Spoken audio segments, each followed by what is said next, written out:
Notre démocratie est devenue défaillante depuis 2020. Alors ça se joue à pas grand chose, à quelques points, selon les critères de The Economist, mais ça fait mal quand même. Et quand on voit qu'on est parmi les pays champions de l'usage de la grève, peut-être même les champions du monde, bah on peut se demander s'il n'y a pas un lien entre la qualité démocratique et l'usage de la grève. Nos voisins suisses par exemple ont une démocratie en super santé et ils ne font quasiment jamais grève. Si nous avions une démocratie qui fonctionnait mieux, peut-être qu'on n'en arriverait pas à se foutre sur la gueule et qu'on prendrait pas le risque de bloquer tout un pays pour faire avancer un sujet de société. Cela passerait peut-être, je dis ça comme ça, moi au hasard, par le dialogue, la collaboration, la réflexion et l'intelligence collective. Et si la grève, bien qu'utile, n'était pas le moyen le plus efficace pour résoudre des problèmes de société? C'est ce qu'on va se demander en se penchant, entre autres, sur l'histoire de la grève la plus longue. Bon, aussi pour s'amuser, mais aussi pour explorer les limites de l'entêtement. Nous verrons aussi des grèves insolites qui vont amener par exemple des salariés à demander plus de bière au travail. Et puis on ira aussi voir le rapport d'autres pays à la grève, aussi pour pouvoir copier des bonnes pratiques éventuelles. On va découvrir aussi d'autres manières de gérer la grève, notamment avec Obama qui pourrait bien donner une leçon. Et enfin, on proposera à Emmanuel Macron une solution pour améliorer la démocratie. Un indice: ça commence par I, ça finit par que. Chut. La plus longue grève de l'histoire ne se trouve pas en France. La grève dont je vais vous parler maintenant a duré 14 ans. Et elle n'est toujours pas dans un pays francophone. Non, elle se passe en Irlande, dans un endroit qui sent le bois, les fûts de chêne et les fléchettes. Et oui, dans un pub. À Dublin, les employés du Downey's Pub ont fait grève pendant plus de 14 ans, de 1939 à 1953. La raison? Le gérant du bar que l'on voit sur les photos avait décidé de se séparer d'un des employés au profit d'un nouvel employé. Mais le nouvel embauché n'était pas partisan de l'union entre l'Irlande du Nord et le Royaume-Uni. Alors que tous les autres employés l'étaient. Ça n'a pas plu du tout, ils se sont mis en grève, et ils se sont installés avec des pancartes et ils sont restés là, devant le pub, pendant 14 ans. La plupart avaient trouvé un autre taf et ils venaient juste se relayer. Et il y a même des rumeurs qui circulent disant que le patron avait fini par les payer pour qu'ils restent devant avec leurs pancartes, parce qu'au final cette grève qui n'en finissait plus était devenue une attraction touristique. Bref, c'est finalement la mort du gérant pour des raisons de santé qui a mis fin définitivement à la grève. Il y a d'autres grèves très étonnantes qui tournent autour de la bière. Est-ce une coïncidence? Bah, je sais pas, mais disons que l'encadrement de l'alcool crée apparemment quelques tensions et parfois des bonnes gueules de bois. C'est le cas de l'entreprise de bière Carlsberg. La brasserie danoise Carlsberg avait décidé en 2010 de limiter la consommation de binous à la pause déjeuner, alors que les employés bénéficiaient jusqu'ici de 3 bières gratuites par jour, pouvaient être prises pendant toute la journée. Résultat, les employés se mettent en grève. 1100 employés en grève sur 2000 employés, c'est assez conséquent. J'ai pas réussi à trouver si les 3 bières avaient été redonnées ou pas à l'issue du mouvement social. Si quelqu'un a la réponse, je la veux bien par curiosité. Bon, allez, il est temps de sortir de ces histoires houblonnées de grèves pour s'attaquer à un gros morceau, très gros morceau, les grèves qui ont contribué à la grande histoire.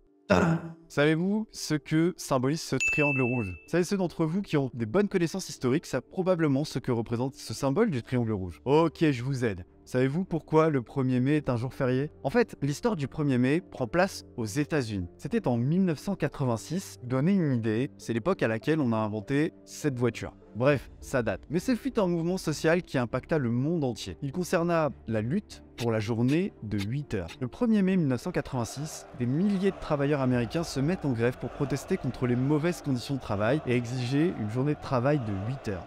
La situation s'enflamme lorsque le 4 mai, la foule se réunit sur un square de Chicago pour une plus grande manifestation encore. La police arrive pour maintenir la paix et tout se déroule correctement jusqu'à ce qu'une personne, on ne saura jamais qui, lance une bombe sur les policiers. Un des hommes en uniforme est tué sur le coup.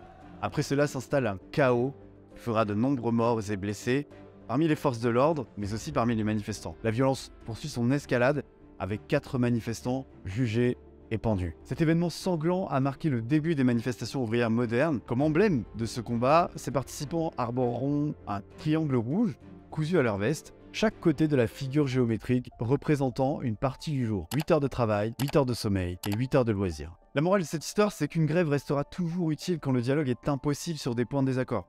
Elle reste utile si elle permet d'ouvrir le dialogue et bien sûr que la partie adverse dispose réellement de marge de manœuvre. Sinon ça revient à s'entêter pour rien. Mais la grève ne sera jamais une manière optimale de résoudre un problème de société, comme nous allons le voir en comprenant ses points négatifs. Et d'ailleurs, en soi, une grève ne résout pas un problème de société. Elle participe seulement à changer le rapport de force lors d'un conflit qui oppose deux parties, avec soit une opposition à un gouvernement, quand cela concerne un projet de réforme, ou soit une opposition à la direction d'entreprise, quand la grève oppose des salariés à des choix de direction de l'entreprise. Voici justement une autre grève historique qui a permis d'ouvrir le dialogue sur les conditions de travail puisqu'il n'était pas vraiment possible de le faire à cette époque. Il s'agit entre autres de la grève pour les congés payés en France. Cette fois-ci, on est en 1936, on arrive déjà à faire des voitures comme ça, bon même s'il n'y a pas grand monde qui en avait.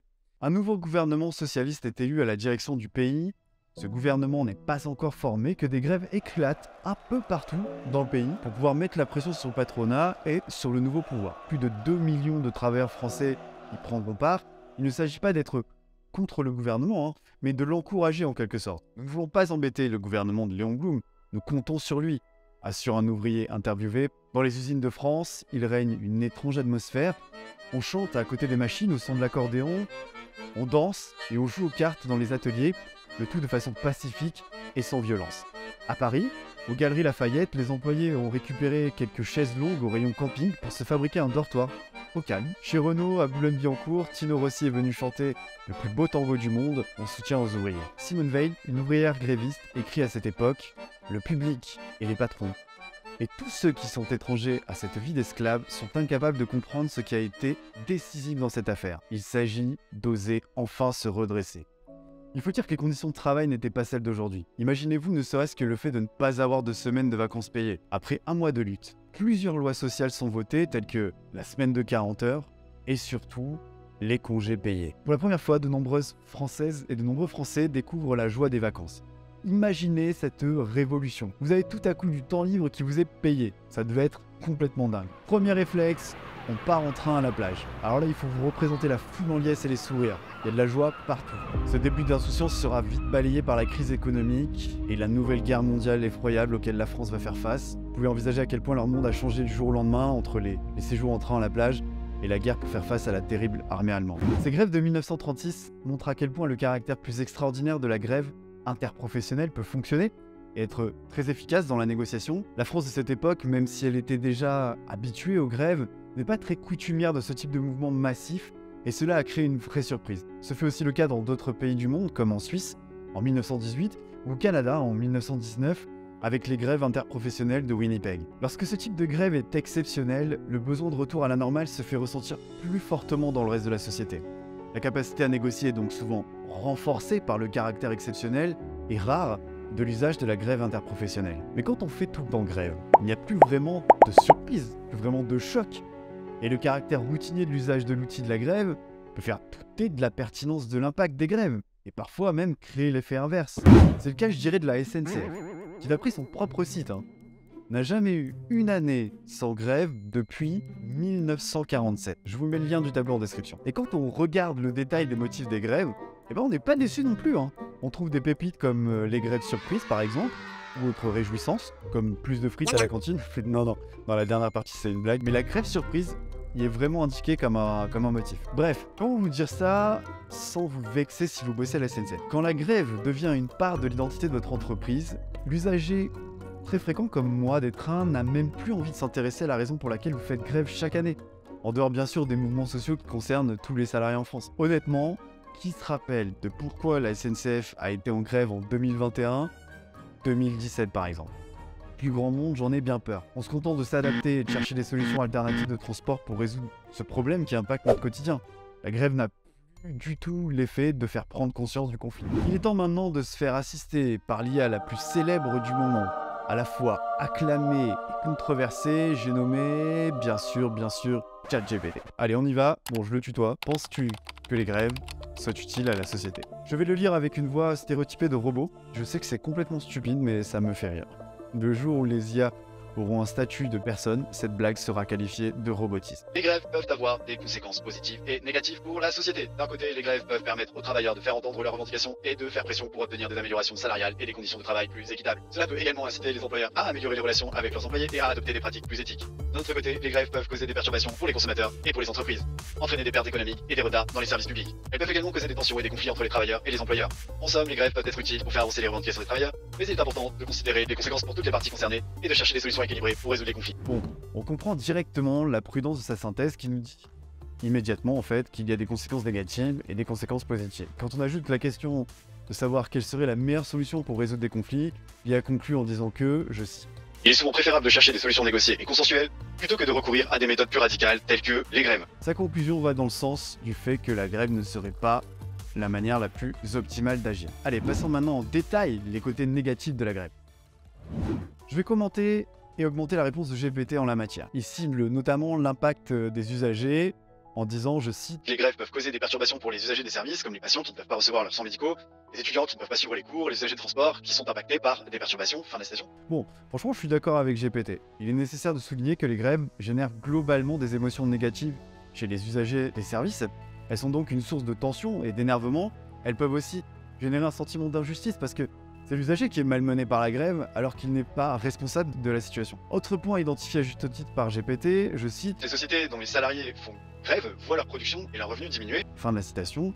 Et effectivement, selon les calculs de la SNCF par exemple, elle estime qu'une journée nationale de grève lui coûte en moyenne 18 millions d'euros par jour, soit environ le prix d'un TGV. Mais c'est l'ensemble de l'économie qui est touché par les répercussions d'une journée sans transport. Salariés qui arrivent en retard ou qui ne peuvent pas venir, perte de productivité, surcroît de consommation d'essence, etc., etc. En 2015, où les transports ont été bloqués pendant 16 jours ouvrés, le PIB a été amputé de 0,3 points. Tout cela fait diminuer la richesse du pays. C'est donc moins d'impôts prélevés, donc moins d'argent redistribué notamment. Un jour de grève coûterait 300 millions d'euros à l'économie française. Ce n'est pas GPT qui le dit, mais un chercheur qui a fait cette estimation. Il s'appelle Frédéric Gonan. Il est économiste et professeur associé à Paris Dauphine. Il estime qu'une grève des transports coûte à la France, en prenant en compte l'impact global, environ donc 300 millions d'euros par journée de grève. Enfin, dernier impact négatif, il s'agit des grévistes eux-mêmes. GPT nous dit qu'ils vont être soumis au stress, à la fatigue, au sentiment d'isolement et potentiellement à des tensions émotionnelles. J'insiste sur un point, le niveau d'acceptation d'une grève est variable en fonction des cultures et des usagers. Rappelons-nous bien qu'il y a toujours au moins 4 acteurs ou plus dans une grève.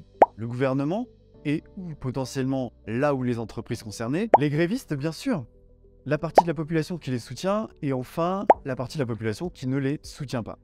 Il est clair qu'il y a systématiquement des tensions quand les priorités ne sont pas partagées entre les grévistes et le reste de la population, notamment chez les usagers du produit ou du service qu'ils ne peuvent pas utiliser à cause de la grève. Il y a de nombreux cas d'usagers dans l'histoire qui se sont indignés face aux grévistes. Et figurez-vous que ce sont parfois les jeunes et les ados qui sont obligés de rappeler leurs enseignants pour qu'ils retournent leur faire cours. Alors je vous laisse imaginer la tête des enseignants qui reçoivent ce petit rappel de la part de leurs élèves. Excusez-nous, mais là on aimerait bien que vous retourniez en cours pour continuer à contribuer à notre éducation s'il vous plaît. Ainsi par exemple, il est arrivé que des collégiens et des lycéens manifestent pour demander à leurs enseignants d'arrêter de faire la grève, comme ce fut le cas par exemple au Gabon en 2013 ou au Sénégal en 2018. On va s'intéresser maintenant aux points positifs des grèves. J'ai fait la démarche avec GPT et sans surprise, l'IA a fait un travail de synthèse qui est un peu trop simpliste et donc je vais étoffer avec vous. Parmi les points positifs, elle oublie notamment ce que nous avons vu dès le début de cette vidéo, à savoir que certaines grèves ont contribué à faire l'histoire de l'amélioration des conditions de travail pour les salariés. Autre point positif, nous dit GPT, la grève peut créer une prise de conscience auprès du reste de la population sur certaines situations anormales vécues par les grévistes. Je suis tout à fait d'accord. Mais là encore, il faut aller un petit peu plus loin dans le raisonnement. Il est évident que souvent la grève va attirer les journalistes et donc les pousser à faire des sujets, ce qui peut amener à faire exister plus fortement le sujet dans le débat public, mais il ne faut pas oublier que les sujets vont aussi porter sur le mécontentement des usagers. Et dans pareil cas, les grévistes vont se plaindre du traitement médiatique en disant qu'il y a corruption des médias.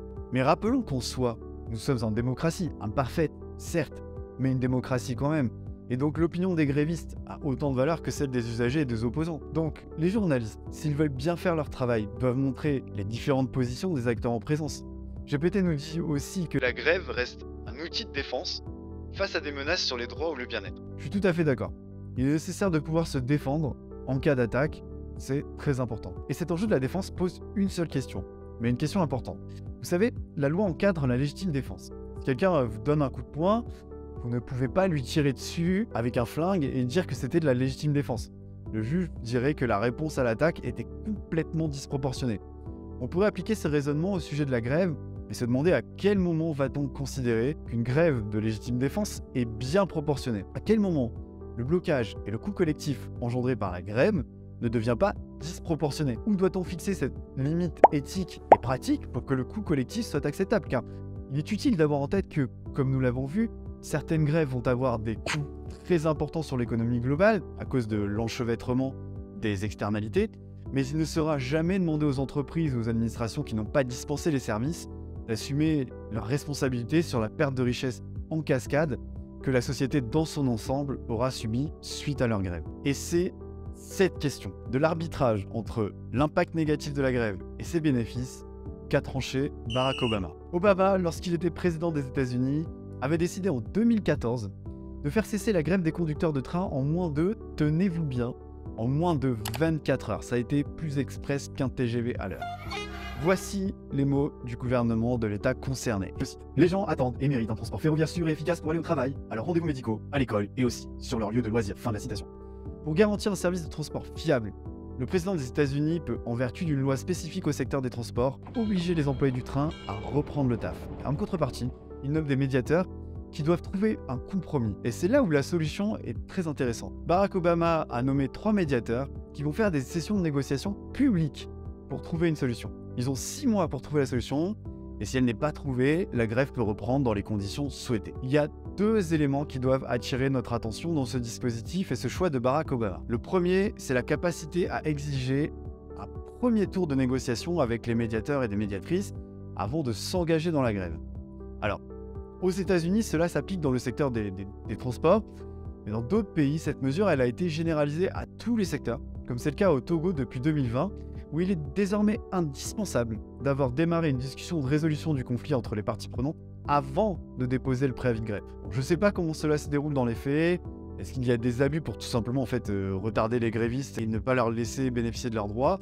Ou est-ce que cela débouche vraiment sur plus de dialogue et de négociation? Moi, je serais vraiment intéressé de savoir. Mais toujours est-il que, malgré l'application, l'intention est intéressante puisqu'il s'agit de minimiser les effets négatifs de la grève tout en donnant plus de poids dans la négociation aux potentiels grévistes. Sachant que l'ombre de la grève plane toujours s'il n'y a pas de solution de trouver dans les temps. Le deuxième élément qui doit attirer notre attention sur cette affaire de la gestion de la grève des cheminots par Obama, c'est le dispositif de transparence. Toutes les auditions des négociations sont publiques. Et ça, franchement, croyez-moi, c'est énorme en termes de transparence. On sent que cette image de négociation, qui est réservée aux initiés, qui infantilise toujours plus le reste de la population. La négociation se passe malheureusement souvent en secret, et puis on informe du résultat au reste de la population à qui on réserve la partie visible, la scène du théâtre en quelque sorte, et les éléments de langage préparés en avance, loin de la réalité des échanges, de la négociation, qui elle a été réellement faite en coulisses. Alors vous avez peut-être une question qui vous est venue en tête. Vous êtes peut-être dit que c'est abusé ce qu'a fait Obama parce qu'en ne laissant pas la grève des cheminots se faire, il aura tout simplement enlevé de la capacité à négocier. C'est ce que je me suis dit dans un premier temps, aussi je vous avoue, en me disant « Ah le salaud, il a fait perdre du poids aux salariés dans la négociation ». Mais en y réfléchissant, je ne pense pas que ce soit le cas. Et ce pour 2 raisons. La première chose, c'est que la grève va produire un biais cognitif appelé l'escalade de l'engagement.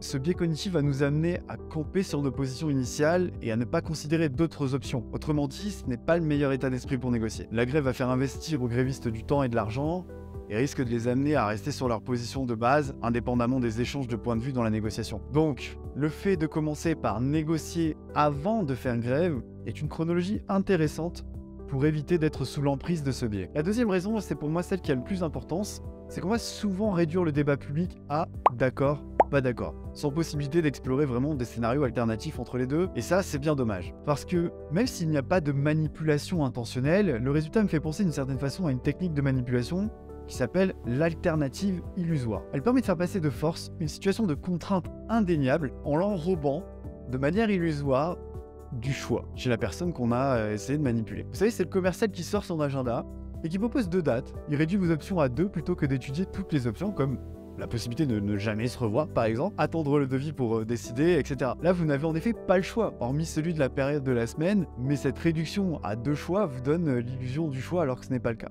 Et bien, dans le cas de la grève, le résultat est un peu similaire. Ce jeu d'opposition simpliste altère clairement notre capacité à résoudre des problèmes. Que faire lorsque la solution est bien plus complexe qu'un rapport binaire, au-delà du c'est d'accord ou c'est pas d'accord? Ce n'est clairement pas en se contentant de ces 2 options binaires que l'on va mettre toute notre intelligence à profit pour trouver les meilleures solutions. Or, la grève nous enferme dans une modalité binaire.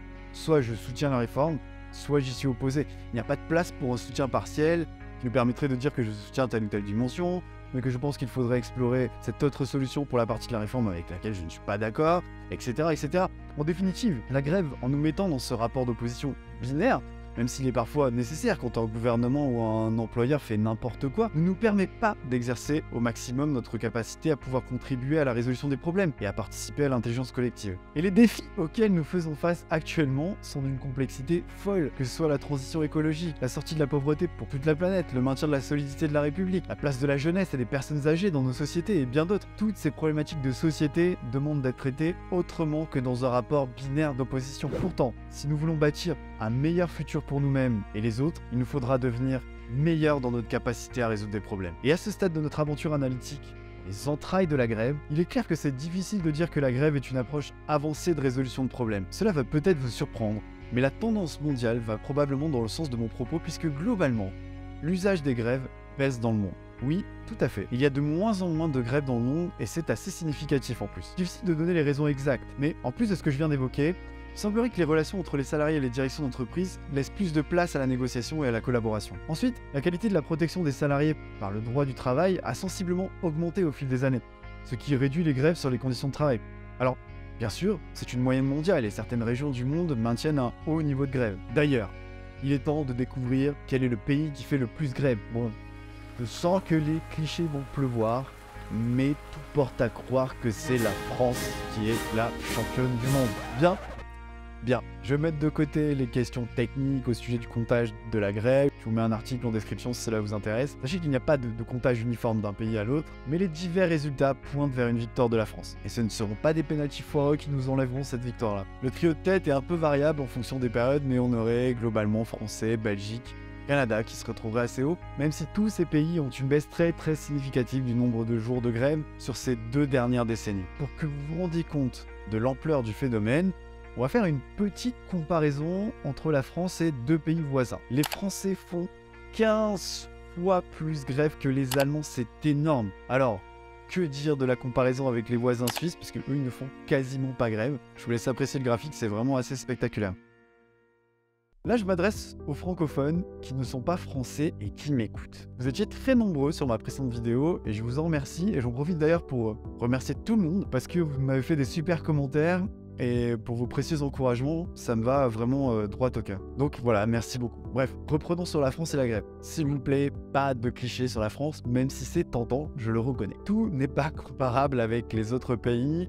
On est un pays qui est très centralisé déjà, et il y a eu très tôt une loi qui s'appelle Le Chapelier, quelques mois après la Révolution française, qui interdisait les regroupements intermédiaires pour ne pas avoir des intérêts concurrents à l'intérêt général. Bon, en pratique, c'était une mauvaise idée parce que cela interdisait la création de collectifs de discussion et d'action.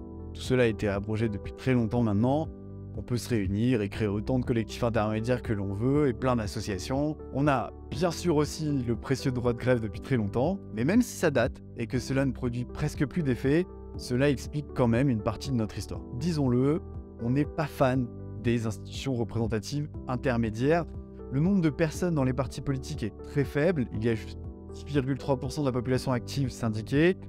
En France, on aime négocier en direct avec l'État. Et c'est donc logiquement là, en fait, que devrait se situer la véritable évolution. Et c'est la raison pour laquelle je me refuse à ce que vous sortiez du visionnage de cette vidéo en vous disant que si on utilise des outils comme la grève qui ne sont pas les plus efficaces pour résoudre des problèmes de société, c'est la responsabilité uniquement des grévistes. Non, c'est pas ça, et ce serait tout simplement faux. En fait, il faut bien se dire qu'en France, les moyens pour les citoyens qui le souhaitent de participer à la résolution de problèmes de société sont tellement limités, en dehors bien sûr des solutions entrepreneuriales ou associatives, que la grève devient une des seules voies possibles pour exprimer sa voix. Quand on n'en peut plus de râler devant notre écran d'ordi ou devant notre télé, que reste-t-il à part la grève et un bulletin de vote une fois tous les 5 ans pour contribuer à la solution? Et qu'on me dise pas qu'il y a la négociation avec les syndicats.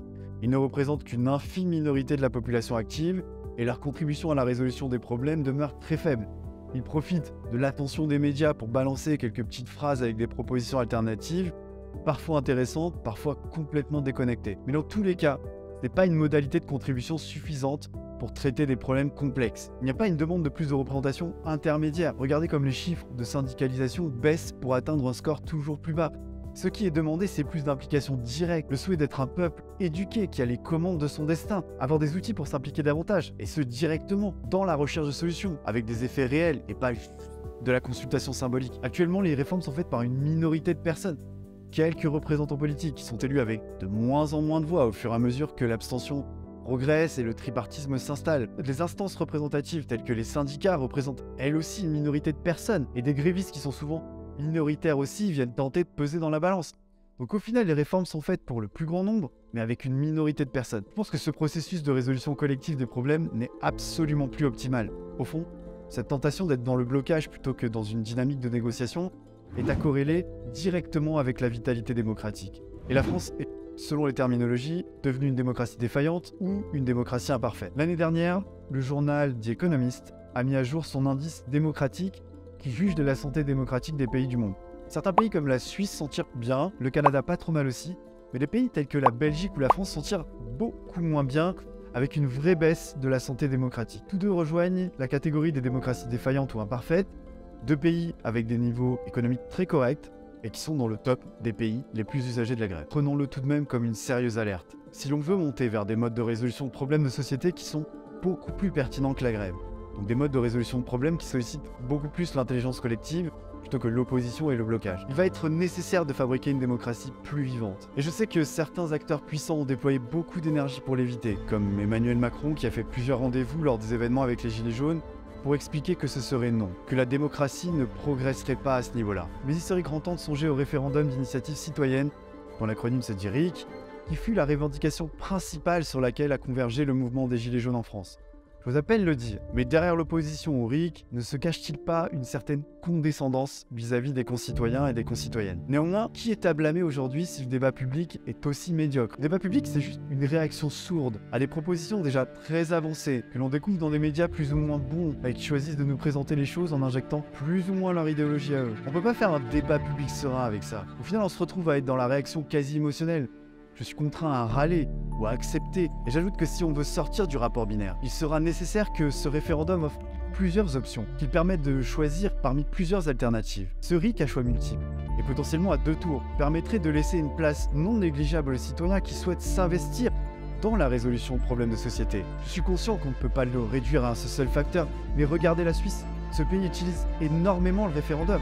Et il fait partie des pays du monde qui font le moins la grève. La route semble hélas longue, alors que le chemin est pourtant évident. Alors en attendant, on fait quoi? Pour toutes celles et ceux qui souhaitent s'épanouir autrement qu'en manifestant leur opposition, faisons comme ce type de référendum existait déjà pour nous y préparer. Et lorsque vous êtes confronté à des problèmes, concevez vos propres solutions. Faites des entreprises, faites des associations, faites des vidéos ou des posts sur les réseaux sociaux et proposez vos solutions, en espérant qu'elles deviennent l'alternative que se mettront à désirer les personnes qui étaient critiques vis-à-vis de la proposition initiale faite par nos représentants. Moi, je vous avoue que la médiocrité de ce débat public m'interroge énormément. Le débat public ne nous élève pas, il nous infantilise. Il est grand temps de nous permettre de grandir collectivement. Si j'ai fait ces vidéos, c'est pour qu'on devienne meilleur en résolution de problèmes et en recherche de solutions, pour nous éviter de subir et d'avoir une attitude fataliste face aux problèmes. Mais il est grand temps aussi que le contexte démocratique nous permette d'être à la hauteur des enjeux. Les problèmes qui attendent notre siècle sont d'une grande complexité, et on a les mêmes vieux dispositifs démocratiques et les mêmes vieux démons qu'au siècle dernier. Allez, vive la démocratie, vive la France, vive la grève et vive l'humanité.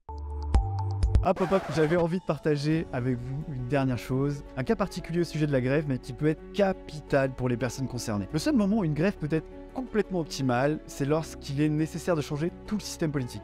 Il y a 2 conditions à réunir, lorsqu'aucune négociation n'est pas possible autrement, c'est-à-dire lorsque tout le système politique est verrouillé. Et la deuxième condition, c'est lorsque la majorité de la population s'accorde sur le renversement du pouvoir. Une grève générale devient alors une première étape pour bloquer le pays et trouver une stratégie pour mener au renversement du régime. Voilà, c'est ce qui s'est passé par exemple en Tunisie en 2011. La révolution a conduit à la chute de Ben Ali qui est au pouvoir depuis 23 ans, et l'Ukraine est aussi un autre exemple. En 2014, la révolution de la dignité a conduit à la chute du président qui voulait se tourner vers la Russie plutôt que vers l'Europe. Les manifestations et les grèves ont alors éclaté dans tout le pays, jusqu'au renversement du président. Quand un régime politique est autoritaire et qu'il n'y a aucune voie possible pour faire émerger un dialogue démocratique, la grève générale devient alors la solution optimale. Elle bloque tout le pays et laisse du temps libre aux participants et mettre en œuvre des stratégies afin de s'emparer des organes du pouvoir et tenter idéalement d'y installer une démocratie. Merci beaucoup d'avoir regardé cette vidéo. Si vous avez aimé, je vous propose d'aller voir une autre vidéo qui a fait plus de 10 000 vues et qui pourrait bien vous convaincre que copier est une compétence hyper importante à avoir quand on veut être de bons innovateurs. Et il n'y a pas que moi qui le dis. La Chine en a d'abord fait un modèle de rattrapage économique et Elon Musk notamment nous dit que les brevets c'est pour les faibles. À bientôt.